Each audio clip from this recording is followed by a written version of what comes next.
was a rabbi's granddaughter. And Grandpa never brought her dolls or stuffed animals. He always brought her gifts that, even as a small child, made her think and grow and pushed her into spiritual, metaphysical, beyond what the eye can see kind of worlds.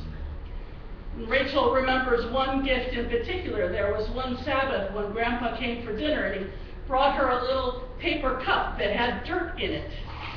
Now, most of us as adults immediately know what must have been in that cup, but of course Rachel didn't. And Grandpa gave her this little cup of dirt, and she was confused.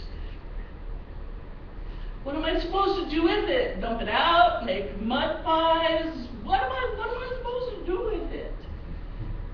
Grandpa took her to her bedroom, put it on the windowsill, told her to go get some water, to pour it onto the dirt, and said, "Now, sweetheart, do that every day. Something will probably happen. It might not, but it probably will. So do that every day and watch." So this was a new adventure. She was excited. So every day she put a little water into the cup and she would watch. And by the next time Grandpa came back for Sabbath dinner, nothing had happened. So she tried to give him the little cup back. It probably will happen, but I don't think it has. "No, sweetheart, you keep it and keep putting water on it every day." So she put it back on her windowsill, and as the week went by, putting water on it became something she began to resent because nothing was happening. Doing what Grandma told me to do, or Grandpa told me to do, but you're not doing your part. Became quite the frustration. But she did it, and nothing happened. And when Grandpa came back for Sabbath dinner, again, she tried to give it back to him. "It's not working." "Keep trying, sweetheart. Keep trying." During the third week, she began to forget to water it. But usually, by the time she went to bed and was getting tucked in, she would look at her windowsill and go, "Forgot," with whatever the 4-year-old equivalent of that is. And she would get up and pad down the hall and get some water and come back and water it. But more and more often it happened at night as she was getting ready to go to bed because she had forgotten during the day. And finally, a day or two before the Sabbath, she got up in the morning to find 2 little leaves that hadn't been there when she watered it the night before. And when Grandpa came for Sabbath dinner, she hurried to him with the cup, excited and pleased, and so expecting for him to be surprised. But of course, he wasn't. He knew what was coming. But he praised her and told her to continue to water it a little bit every day and to watch what happened with it and to rejoice. He said, "Sweetie, there's life hidden everywhere. Everywhere."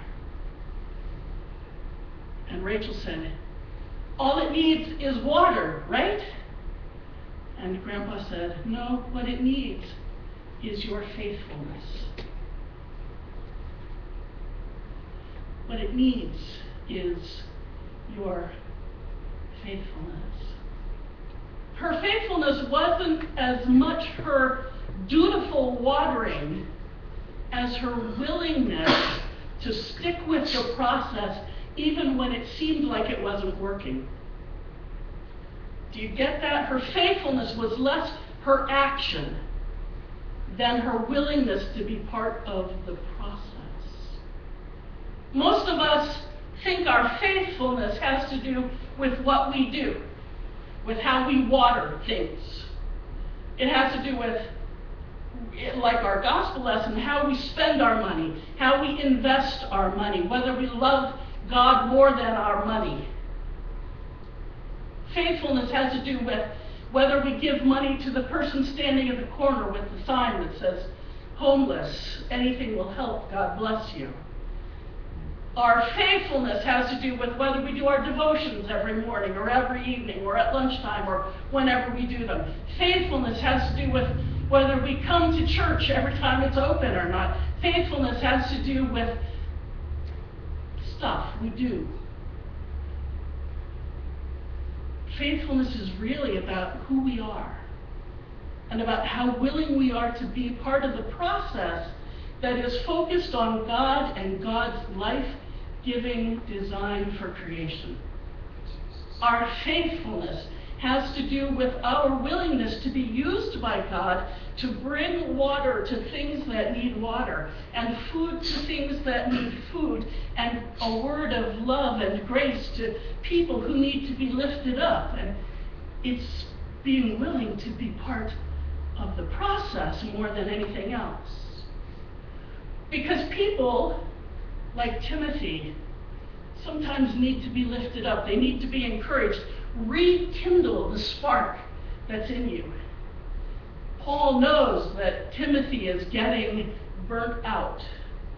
Now that's our word, not Paul's, but it fits, don't you think? Rekindle the spark that's within you by the laying on of my hands. I know what you received. I've seen it burn brightly, and what I know now is that it's getting dim.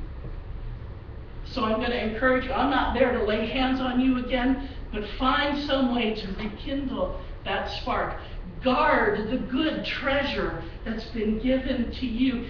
Get back into the process. Stop just doing things and get into the process so that God's love and grace are flowing into you, even as you do things that let it pour out again. Let it come in. Be part of the process. Don't just do things. Oswald Chambers was an influential and popular Christian author at least 100 years ago. And the most famous of his books, I suppose it could be his only book, was called My Utmost for His Highest. And in more recent years, somebody took that book and took snippets and made a daily devotional out of it. And I don't remember which day it is now, but one of the daily devotionals lifts up this quote. The goal of faithfulness is not that we will do work for God, but that God will be free to do work through us. The goal of faithfulness is not that we will do work for God. In this day and age, we tend to say, I'm doing so much for God, I forget to spend time with God, right? And sometimes remembering to spend time with God becomes one more thing that we have to do on our to-do list, one more chore. Faithfulness is really allowing God to be free to work through us. It's deciding where our allegiance will be.